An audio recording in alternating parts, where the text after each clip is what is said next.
So,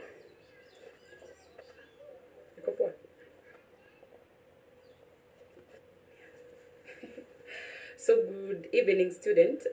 This is our English lesson. Welcome to our English lesson, lesson 2. And today I want us to deal with yet another important paper, that is paper 3. And for this paper, I want us to deal with the book Adult's House. And you all know and you are all aware that the book Adult's House, this time around, is going to be tested in paper 3. In this case, it's going to be a compulsory question, and it's going to have 20 marks. So you want to look at what is demanded of you as a student when you are given a question that is supposed to be an essay question. So that is what we're going to deal with in today's lesson. So let's first go and introduce ourselves. How are you supposed to write an essay question? Now, there are 3 basic things that you need to understand when it comes to essay writing. This is a section that you can actually score 15 and above. And again, it's also another area that you can mess up yourself and you score 2, or maybe you score below 5. Now, let's look at this. Essay writing demands that you know how to do 3 important aspects. That is, when it comes to essay writing, we are looking at, number 1, we need to have a very powerful introduction. Then number 2, we need to have a very powerful body. And then we have a very, very persuasive, that is, conclusion. Now, in this case, these are the 3 elements. When it comes to essay writing, we're looking at 3 or specific. So there are 2 types of introduction that we have. We have general introduction, and then we have specific introduction. What does that mean? Now, when it comes to general introduction, assume you've been given a question. Savannah, what does that mean? That in this case, we want you to specifically pick the book Blossoms of the Savannah and talk about who made irresponsible decisions and how those irresponsible decisions affected the family. So that is when we're talking about a specific introduction. Specific means that you pick the book at hand and then specifically talk about that book. Then number 2, that is on introduction bit. Remember, definition of terms, we don't consider that one as introduction. So for instance, if you're given corruption is dehumanizing, and you go ahead and define what is corruption, we'll not pick that one as part of introduction, because we say, definition of terms is not part of introduction. So that is, you need to understand and get that one better. So here we're looking at you trying to help the reader of your work have a gist of whatever the question is talking about. Try to decode that question. Simplify that question. That is what we are saying, introduction. Simplify that question and try to look at what is the question demanding of you as a student, and have you understood the question, so that when I come to the body, I know that you have understood the question, because you have introduced the question in 1, 2, 3 ways. So I know that the points that I'm going to look at are the following. So when talking about introduction, it need to be eye-catching, it need to be catchy, not eye-catching, it need to be catchy, and then it need to be very, very appealing. And at times when you talk about introduction, you find your teachers have written 0. That means what? That you did not score any mark when it comes to introduction. So you need to make sure that you get that. An introduction, when it comes to essay question, introduction is usually 2 marks.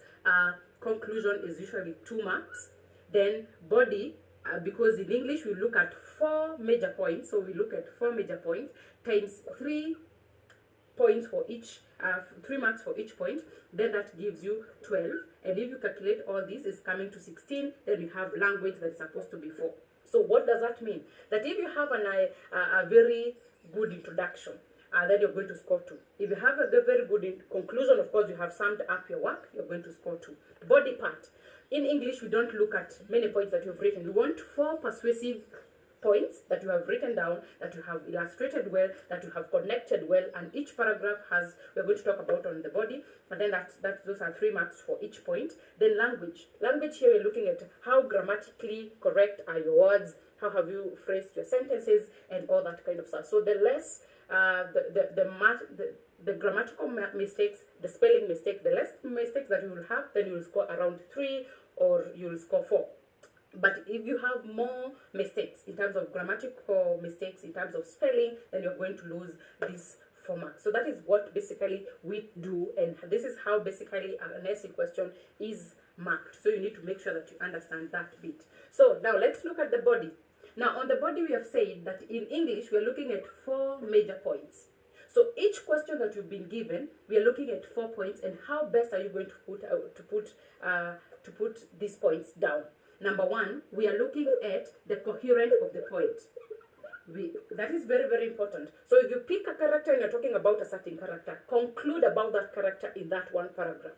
So for instance, in our book that we're going to deal with, Adolf's House, we are going to talk about, let's talk about how the role of women in, sacrificial role of women in this book. Now, if you pick Nora, for instance, we want you to talk about Nora and all the sacrifices that she has done in one paragraph. Coherently talk about the different sacrifices that she did. Then number two, that is number one, coherent of your point. Number two, we are looking at the connectors. How have you connected your points? When you're talking about connectors, you're looking at, have you used transition words? How is one sentence moving to the other sentence?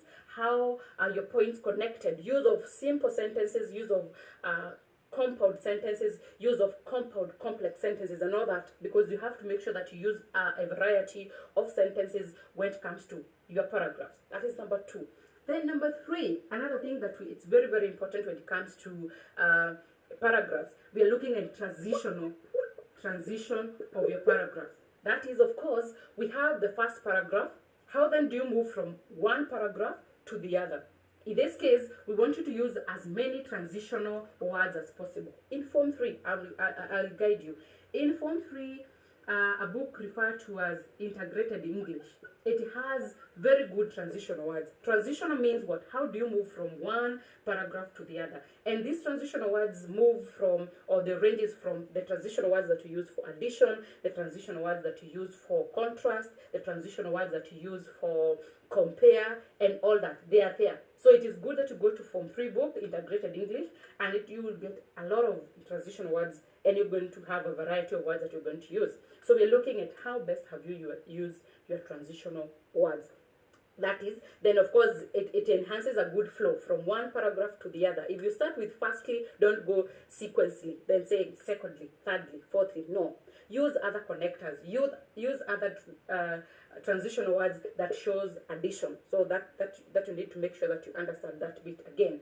Now, when it comes to body parts, in English, I've told you that we are looking at 4 major paragraphs. So these 4 major paragraphs, we are going to look at, now for instance, if you're looking at different characters in a book and you need to talk about these characters and how sacrificial, the sacrifices that they made. Now, you look at Nora, have you given exhaustively all the sacrifices that Nora did? So that you avoid going to the next paragraph and talking about Nora. So we want you to conclusively talk about the sacrifices done by one character in one paragraph. Then go to the next one. Miss Lynn, what are some of the sacrifices that she did? So you go to the next paragraph and then you talk about the sacrifices that she did and how did those sacrifices affect her and affect the family at large. So when it comes to English, we're looking at 4 major paragraphs here, and then you make sure that you make them coherent. You use connectors, that is, of course, moving from one sentence to the other, and of course, use again a variety of sentences. Here we're also looking at variety of sentences that ranges from simple sentences to compound sentences to complex sentences and so many other sentences that, of course, you've studied in your English lessons.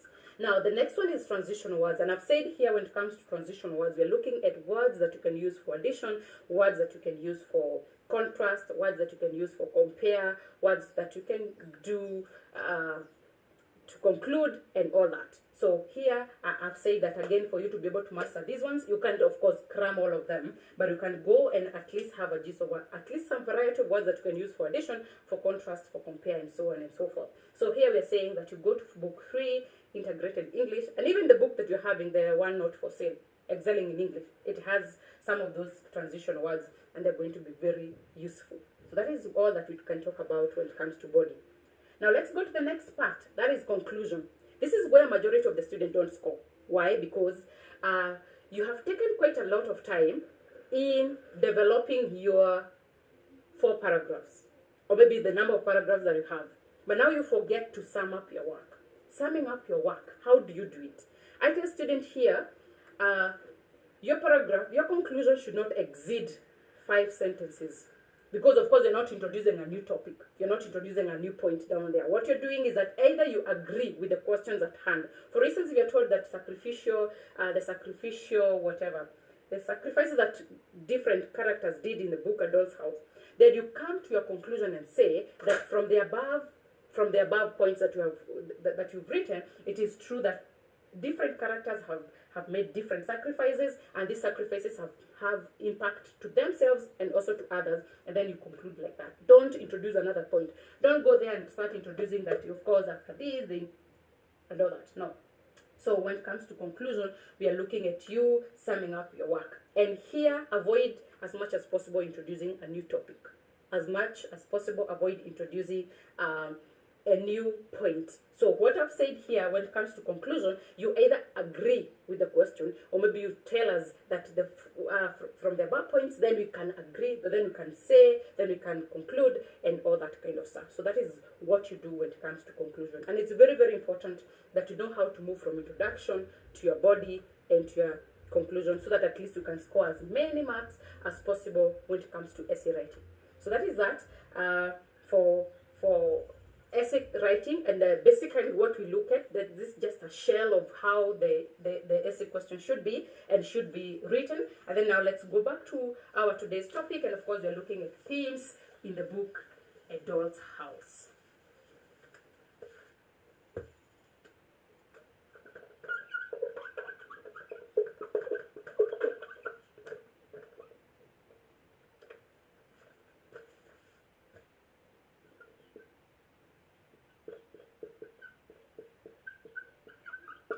Now, I know that you have all read through the book with your teacher, and the teacher must have analyzed and helped you understand what is happening and the events and the actions that are happening in the book A Doll's House. I'm not going to into those details unless anybody has a point or has a concern about the same. But here we're just going to go direct to looking at themes. First of all, let's ask ourselves, what are themes? Now, here we are talking about an overall idea that are there in the book. When you read through the book, what are some of the messages that this person is trying to bring forth to us? So when you're looking at themes, we're looking at the overriding idea about what the book is talking about. Now here, there's so many themes that of course you have come up with in the book A Doll's House. You've done this with the help of your teachers. You've done this reading through different sources, and you know that we have different themes. But what is of great importance here is that, do you know how to pick a certain theme and illustrate that theme so very well? So in this case, I'm going to help you do 3 or 4 of those themes in the book A Doll's House, and try to see what are some of the points that you need to make sure that you mention when that theme is mentioned. So let's talk about the first theme, that is deception / hypocrisy. And some of you might think that deception and hypocrisy are different things. The two, if you look at the two, we're going to have like the same points when it comes to deception. When we talk about deception, we're talking about telling lies to gain something, maybe telling lies to cover on something. Hypocrisy, again, it is you keeping some secret, not so that the other person cannot be able to learn about your different secrets. And so we're looking at hypocrisy / deception. This is a major theme, as you all know. As the book starts, it starts with a scenario where we have the family. We are introduced to a family, that is Nora and Tovard's family. And in this family, we come to learn later as we move on. Of course, you know, and as you're reading through, you came up with different styles and try to understand different things. You say that there is a lot of dramatic irony that is happening. As the readers, we are aware of so many things that maybe Tovard might not be aware of, and so many other things. So in this case, when we're looking at deception here, we are looking at who is deceiving who and for what purpose. So let's start. Now, in this theme, we're going to talk about Nora. Let's talk about Nora herself. And in this case, what are some of the things that she did that we can say that true, she's a hypocrite, and maybe she deceived Tovard? Number one, we all aware that the main conflict that we have in the book A Doll's House is the bone of contention between Nora and Tovard in terms of finances. Now, Nora, we all know that she secured a loan, and this loan was to help her and was to try and save the life of her husband. Now, this loan, she got it using uncouth ways. She used Krogstad to get the loan. And then again, you know that she also forged the signature of the father. So that is deception. And she kept this to herself. She kept this from the father, who died unfortunately. But she also kept this away from the husband. So the husband wasn't aware. And so anytime that she could get any coin, she would save this money so that she could repay back her loan. That is deception. She did not reveal to the husband where did she get the money to go abroad. In this case, we know that they went to Italy. So in this case, they went there and they were able to get the treatment, and Tobad was healed. So that is the first scenario. So when it comes to Nora, we talk about her, first of all, securing the loan, which she kept away from the husband. That is the first case. That is her first deception. The next thing, you know the case of the macaroons. In this house, Tovad had said that no eating of the macaroons. So there's a scenario where Miss Lynn comes in and Nora wanted to eat some macaroons. So she picks the macaroon and she eats the macaroon, and then she said, when Dr. Rance comes in, that she says that the macaroon do not belong to her, they belong to Miss Lynn. Then again, when Tovad came to ask, did you take any macaroon? She said no. So in this case, she was deceiving. She was hiding this from the husband because she knew and she was aware that it was against the husband's will for these things to be taken in that house. So that is Nora. Another instance where she deceived the husband. You remember her case when Krogstad visited the house and they were with the children, and Krogstad came and the Krogstad was talking about, I will reveal this one to your husband if you don't persuade your husband to retain me and to not to lose my job. So when that case happened, then Helma comes in and asked, was there anybody around? Then she said no. And then the husband was like, but I saw Krogstad moving out of the gate. So that is deception, because she never wanted to reveal to the husband that, of course, Krogstad was here. And maybe because the reason why she was deceiving the husband is because she knew the secret that they had with Krogstad, and she wasn't ready to reveal it to the husband. So when you talk about this theme of deception, some of you might think now, like the case of Nora, you might think that you have different points. But if the question is talking about deception in marriage, and you pick Nora, you're supposed to discuss, in this case, of course, when you talk about using the book Adult's House, discuss the theme of deception in marriage as it is used in the book. So in this case, we are going to look at who was married to who, and what are some of the instances that they did, where was deception used.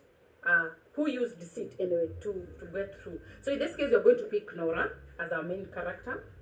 Then you pick her, and then you pick her different deception instances. So you need to make sure that you understand that. So the question can be specific, and other questions might be open. In this case, if the question is specifically talking about how deception has been used in marriage, in this case, we know that who was married in this book, it's Nora and Helma. So no other characters that you're going to introduce in between. Of course, you're going to discuss about Nora and how she has used deceit in her marriage. And maybe you also talk about Tovad if there are points that you can justify that here he used deceit stroke hypocrisy. So that is the first character. Number two, we have Miss Lynn. Now this woman, we know that they were in a relationship with Krogstad before she got married. Now, we are told that she had to end that relationship because she wanted to get married so that she could take care of her ailing mother, and she could also take care of the husband. So in this case, what did she do? She ended the relationship, and she went ahead and got married to another man. And in this case, that was deception, because we know that they did not even have any quarrels, or they did not have anything to do with that, but she just decided to do away with the relationship that they had with Krogstad, and so she went ahead and got married. The reason for that was, of course, so that she could be able to take good care of her ailing mother and take care of the brothers.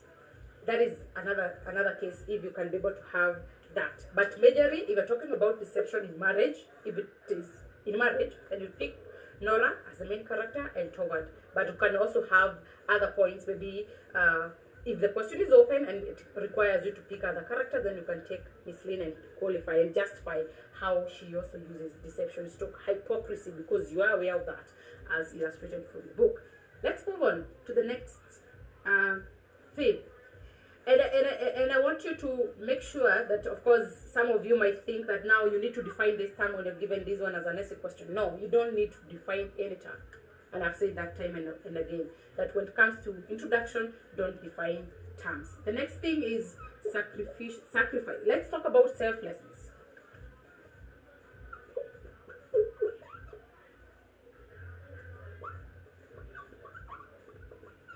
Stroke sacrifices. In this case, we're going to look at the selflessness of women in the book Adult's House. In this case, the question is so clear that we're talking about selflessness stroke sacrifices of women in the book Adult's House. What are some of the sacrifices that women did, and who are these women? So number one, we talk about Nora. We are all aware about the many sacrifices this woman did, sacrificing her happiness, sacrificing for the sake of the husband and securing a loan, going overboard and forging the signature of the father, and getting the loan, then using her tricks and wits to make sure that she get money every other coin from Toward and repay back her loan. So that is one of the sacrifices. She sacrificed a lot in terms of her happiness, in terms of her life, because she also needed to work and overwork herself, work overtime, so that at least she could spare some coins and get some extra cash, so that at least she could repay back her loan. So sacrifices here, we are going to look at what is needed of you. You need to look at Nora, and we talk about all the sacrifices that she did. I told you number one is that of her happiness. Then number two, her happiness. Then we talk about sacrificing to work overtime and even work for long hours so that she could get extra coin. And also, you know, sacrificing what the society will say about her. We know that in this society, women were perceived not to make decisions when it comes to financial obligations. So she did something which was unheard of in terms of women. They were not supposed to make financial decisions, and she went ahead and made her own decision, and she got the loan, and she saved the husband's life. So that is number one. That is the first character that you need to talk about. Number two, another character that you need to talk about is Miss Lynn. In the book, of course, we know it's not Miss, it's Mrs. Lynn.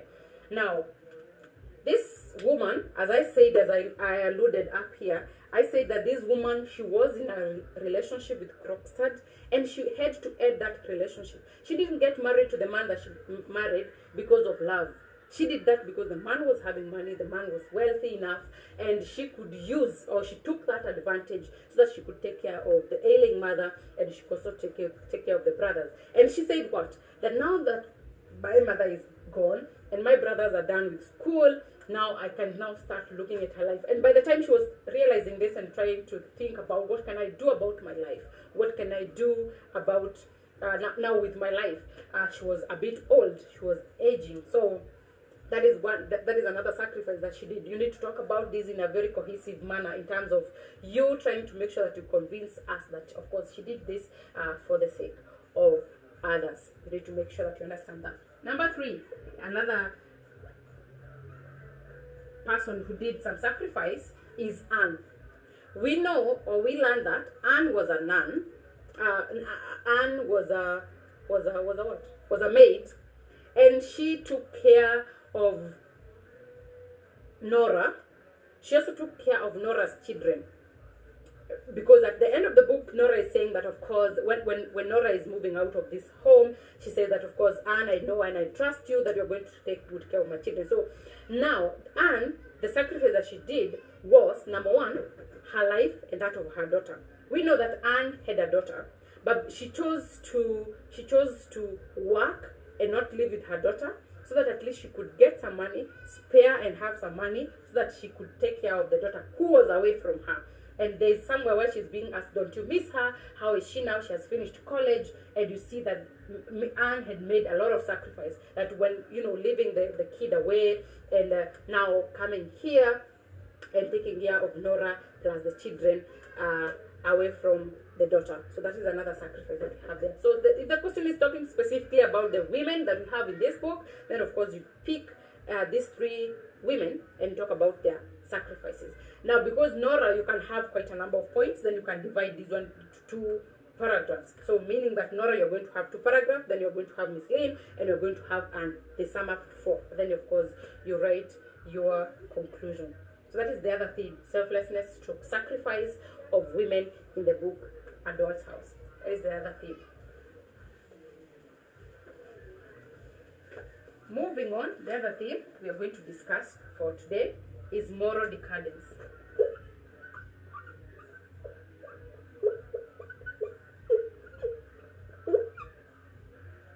Now, when we're talking about moral decadence, we're talking about moral decay here.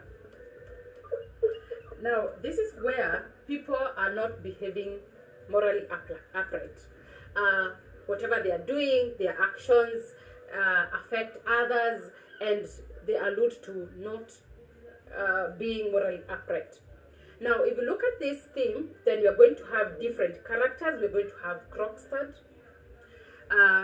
In this case, we all know that Krogstad uses uncouth ways, uses blackmail, uses uncouth way to make sure that he gets whatever he wants. In this case, there's somewhere where Helma is alluding and saying that Krogstad is not a good man. And the reason why he's saying that is because you know that he uses uncouth way, he's not a qualified lawyer, and he uses blackmail to make sure that he gets through whatever he's saying or whatever he wants. Then number 2, we have Dr. Rang's father.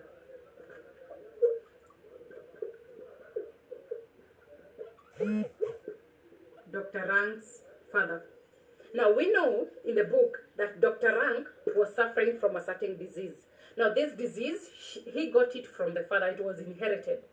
Now, the reason why we are saying that it's moral decadence is because here, the father was promiscuous, and as a result, the child that they got, that is Dr. Rang, of course, inherited this disease. Now, in this case, he wasn't a morally upright guy because of his promiscuous activities and actions. Hence, he made the son to inherit that disease. Now, here, when talking about moral decadence, I want you guys to make sure that we're looking at things that society do not uphold. What are some of those activities that the society say that those are vices? We're looking at the vices in the society. Actually, that's what we're discussing it. We're looking at the vices as used in the society. You know, we have the Dr. Rang's father, that is, you know, being as a result of his promiscuous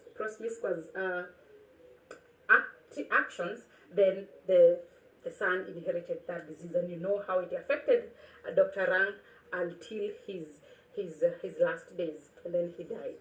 So that is moral decadence, and I want you guys to make sure that this is a point, this is a theme that is a bit shallow when it comes to the book Adult's House, but at times you can be told about some decisions made by different people affect others. So the decisions made by other people affect others. You can also touch on moral decadence because there's some decisions that Dr. Rang's father did and made, or some actions, and then they affected other people. So it, as much as it's a very shallow theme, it can be used in conjunction with other themes. Yeah, it can be used in conjunction with other themes. Now, that is that. I want us to discuss a question that is going to touch on maybe the themes that we have talked about, and then after that, I'm going to give you an assignment that I want you to make sure that I want you to make sure that you read through and make sure that you justify those other themes. But before that, let's look at the question and try to see what are some of the things that I want you guys to make sure that you have, that you know, how do you go about when you're given a question. Now let's talk about this question, that when one is pushed to the corner,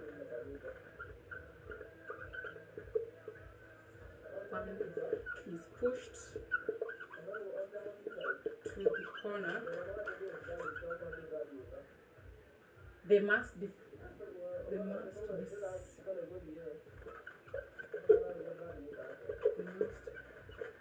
devise means of survival.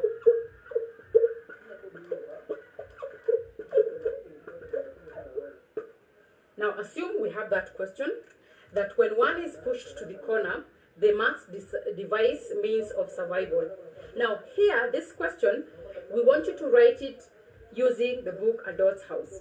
That is, you need to make sure that you understand the question itself. The question reads that when one is pushed to the corner, they must devise means of survival.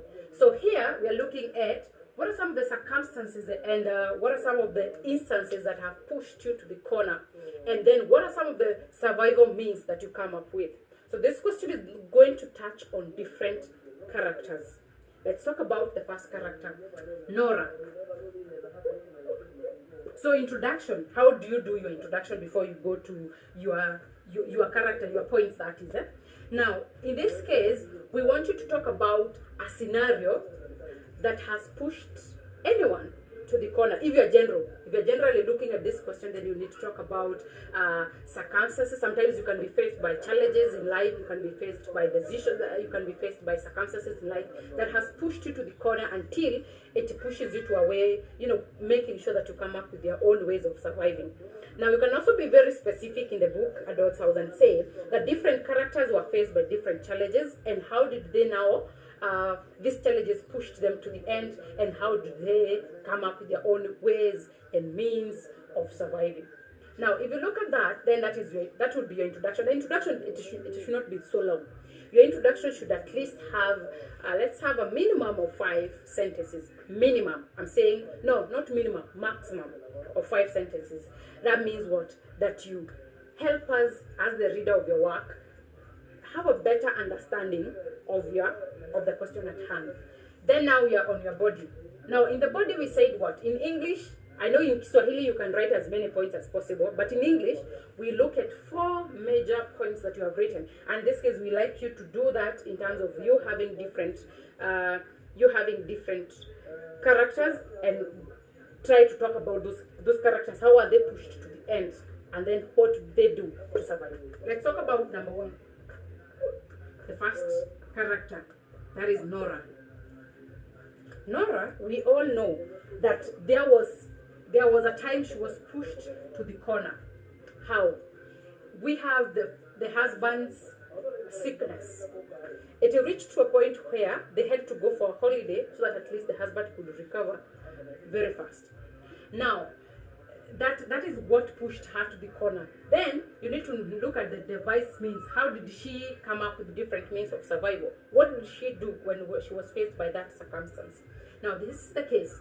Now this is Helma's. We have the Helma's sickness, and the means that she used is that she forged the signature of the father.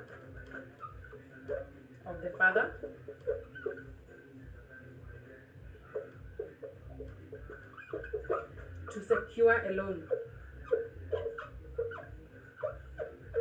So in this case, you have answered the 2 parts of the question. The first part is what pushed her to the corner. We have Helma's sickness.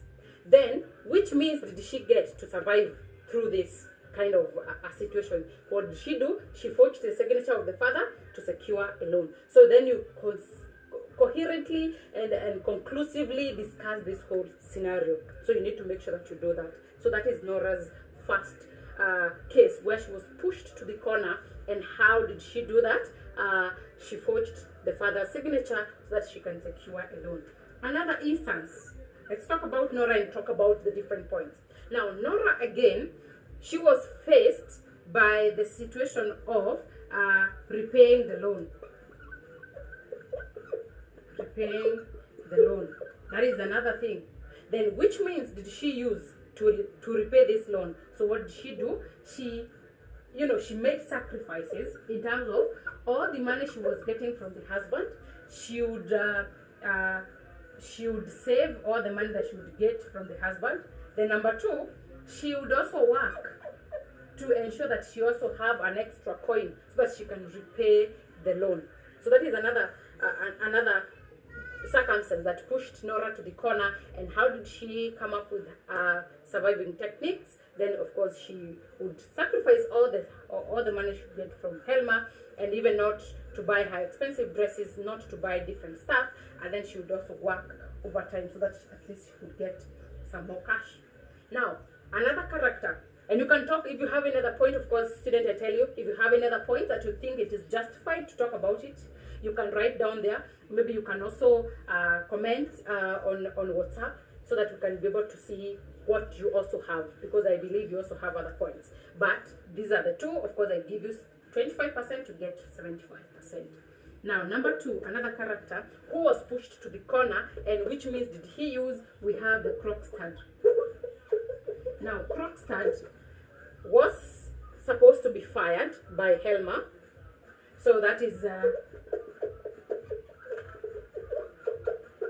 what he faced. And what did he do? He blackmailed.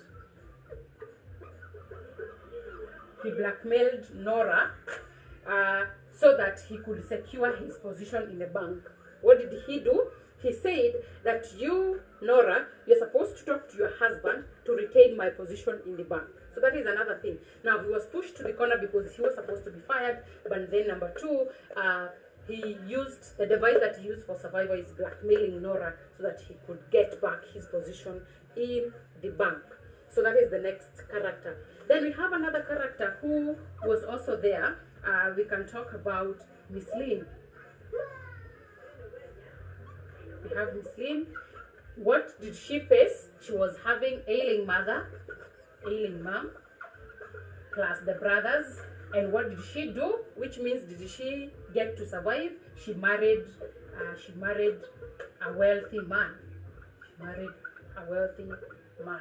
So this is what we want to do. This question has 2 parts. It has the parts of you need to understand, or you make us understand what pushed the person to the corner, and then what are some of the devices that this person came up with so that they can survive. So I've given you 3 characters. I've given you Nora, I've given you Krogstad, I've given you Miss Lynn, and this case I've simplified in terms of Nora. I've given you what pushed her to the corner is Helma's sickness, and of course we also have repaying the loan. We have Krogstad, what pushed him to the corner is being fired by Helma. Miss Lynn, what pushed her to the corner is ailing mom plus the brothers, and I've given you how each solved or maybe came up with the surviving techniques. So that is what we want you to do now. Number 4, I want you to leave at that so that you can also get another character who was faced or who was pushed to the corner, and what did they do to make sure that they survive through that scenario.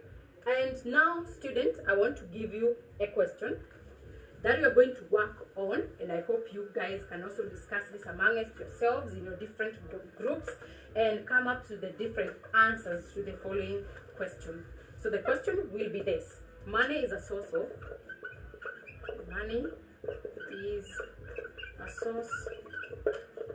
all evil. Money is a source of all evils. Justify using a book, A Doll's House. That money is a source of all evils. You justify that using the book, A Doll's House. So we come to the end of our lesson, and this lesson, of course, we have looked at essay question, and we have looked at how do you do an essay question. We have looked at different themes in the book, A Doll's House, and now I've given you a sample of a question and how you're supposed to answer the question. Now I've given you this question, that money is a source of all evil. Please make sure that you discuss it amongst yourself, and also if you have a question, you can comment in different groups, and I will be so glad to see you there. Thank you.